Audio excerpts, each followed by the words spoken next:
Assalamualaikum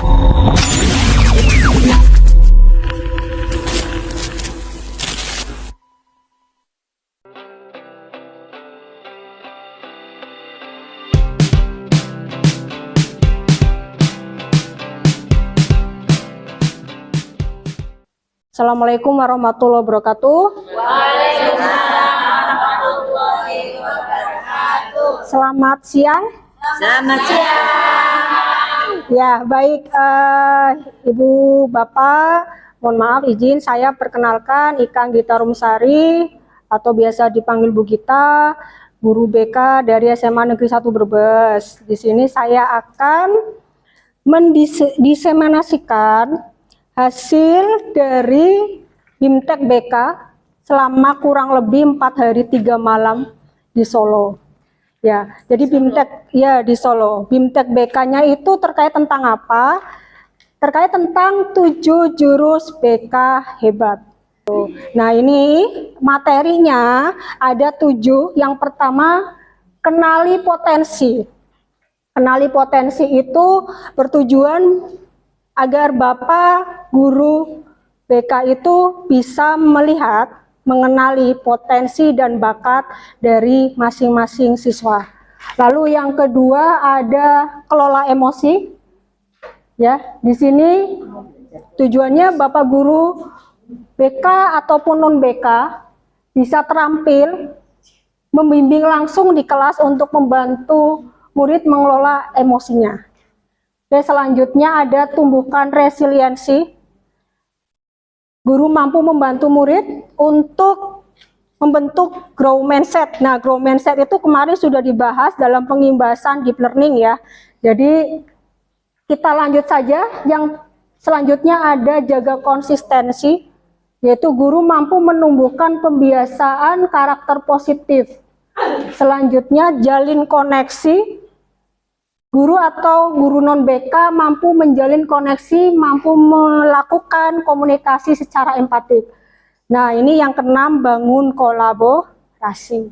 Bahwa guru BK dan guru kelas itu bisa berpartisipasi dalam menangani permasalahan yang ada di sekolahnya masing-masing. Selanjutnya yang terakhir ada menata situasi. Di menata situasi itu, guru mampu mengoptimalkan peran seluruh ekosistem sekolah dalam menciptakan sekolah yang aman, nyaman, dan menggembirakan. Di halaman pertama, itu kan ada hasil refleksi. Nah, hasil refleksi ini Bapak Ibu bisa isi setelah Bapak Ibu mengisi link asesmen yang sudah saya share. Ya, ada pertama asesmen terkait tentang gaya belajar. Yang kedua asesmen terkait tentang kecerdasan majemuk. Yang ketiga ada tes riase. Oke, monggo Bapak Ibu bisa mengisi terlebih dahulu. Dan saya kasih waktu kurang lebih 4 menit ya, 4 menit untuk mengisi gaya belajar.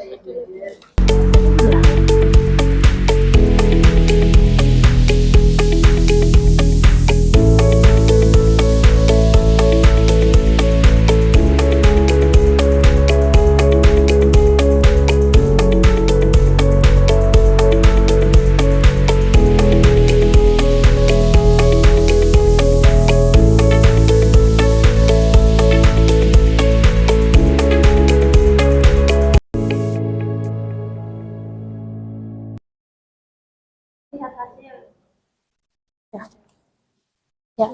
Kalau sudah selesai, silakan boleh dituliskan hasil yang dominan saja di bagian refleksi. Untuk gaya belajarnya itu dominannya di gaya belajar apa. Jadi sebetulnya nih, karena ini kan pengimbasan praktek baik untuk mengetahui metode gaya belajar anak itu apa saja. Contohnya yang sudah saya praktekkan kemarin di kelas 12F. Jadi di kelas 12F itu paling banyak ada visual, auditory, dan kinestetik. Nah, itu nanti RPP-nya disesuaikan dengan metode gaya belajar kebutuhan dari masing-masing kelas. masing-masing siswa atau masing-masing kelas. Kalau misalnya 12F karena banyak kinestetik, ya mungkin metode belajarnya apa?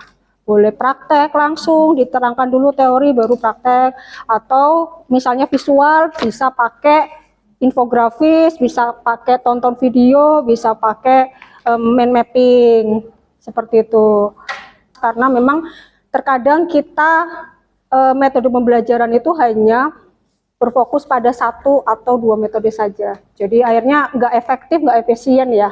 Padahal anak-anak tuh kebutuhannya macam-macam. Ada yang gampang menyerap ilmu, menyerap materi dengan melihat. Ada yang lebih mudah dengan mendengar. Ada yang lebih mudah juga dengan praktek langsung. Berarti baiknya itu ada kombinasi dalam metode pembelajaran. Seperti itu.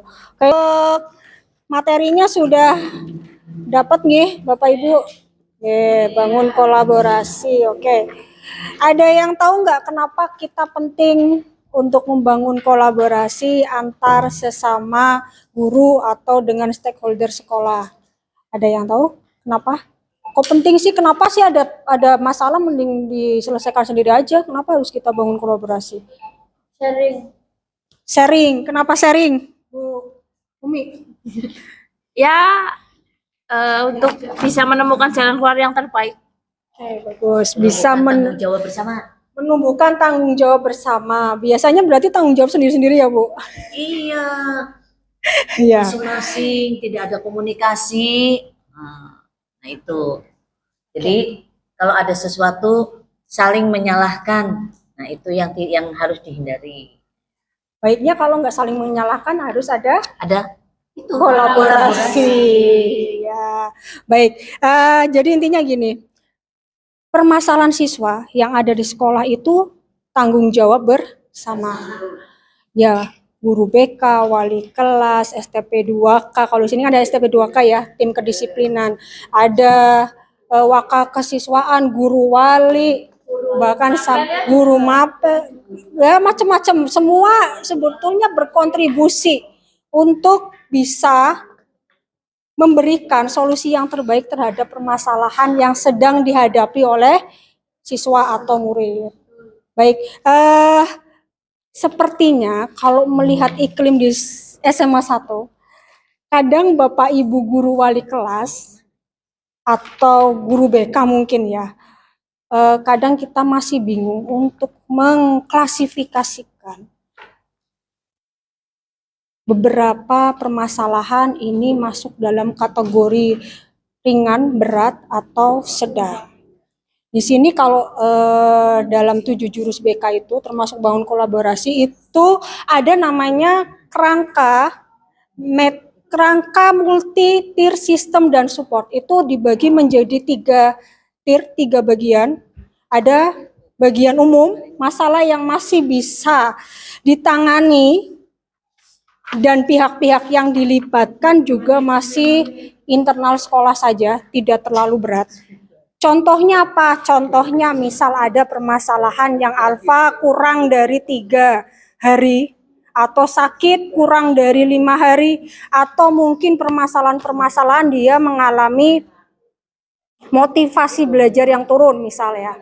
Nah itu masih bisa ditangani dalam koridor yang kecil. Contohnya siapa aja yang berkolaborasi? Ada guru BK, ada wali kelas, atau kalau misalnya motivasi belajar berarti guru mapel yang bersangkutan. Tuh, tapi kalau semisalnya dia permasalahannya di kedisiplinan, contohnya seperti membolos atau tidak berangkat tanpa keterangan, itu berarti pihak yang berkontribusi bisa STP 2K atau mungkin waka kesiswaan. Seperti itu. Tapi kalau misal tier sedang, itu tier yang kategorinya dia sudah ditangani tahap 1 nih, tier 1, tapi dia nggak ada perubahan perilaku. Nah, itu kan berarti naik tingkat nih. Ya, jadi permasalahan jadi permasalahan tingkat sedang. Misal tadi yang bolosnya cuma 3 hari jadi 15 hari atau 10 hari. Yang misal motivasi hanya masalah motivasi saja, ternyata setelah ditelusuri dia ada faktor lain yang melatar belakangi. Oh, berarti ternyata itu harus ditangani oleh pihak yang lebih lingkupnya lebih luas. Contohnya semisal ada kolaborasi dengan orang tua, atau semisal kalau membolosnya di kurang lebih terlalu banyak ya pihak STP 2K yang ikut serta untuk berkolaborasi dalam penanganan kasus siswa. Lalu selanjutnya, kalau semisal ada ditemukan permasalahan anak yang memang sudah tingkatannya sangat berat, jadi dia kompleks nih, gak berangkat, kurang motivasi, tapi ternyata dia anak broken. Nah, itu kan sudah sangat kompleks, berat ya. Nah, itu wajib ada dampingan khusus kalau semisal ditemukan dia mengalami gangguan-gangguan psikologis atau gangguan mental. Biasanya anak-anak broken itu biasanya seperti itu.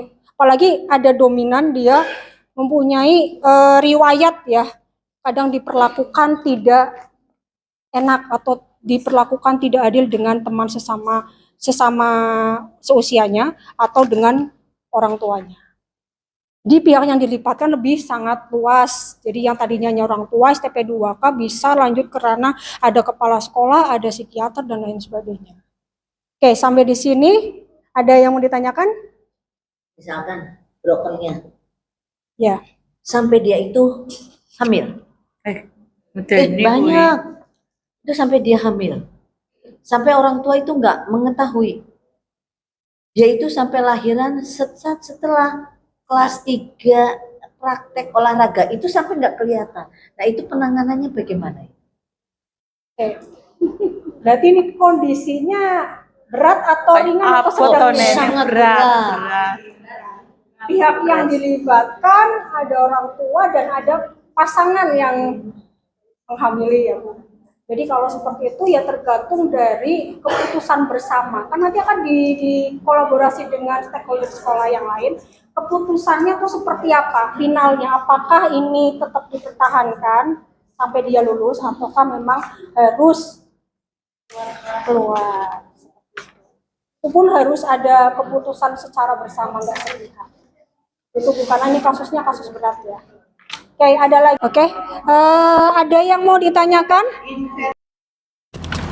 Setiap ibu guru di sini kan punya gaya mengajar sendiri. Nah, apakah karakteristik gaya belajar kita itu mempengaruhi ketika mengajar di kelas pada siswa kita?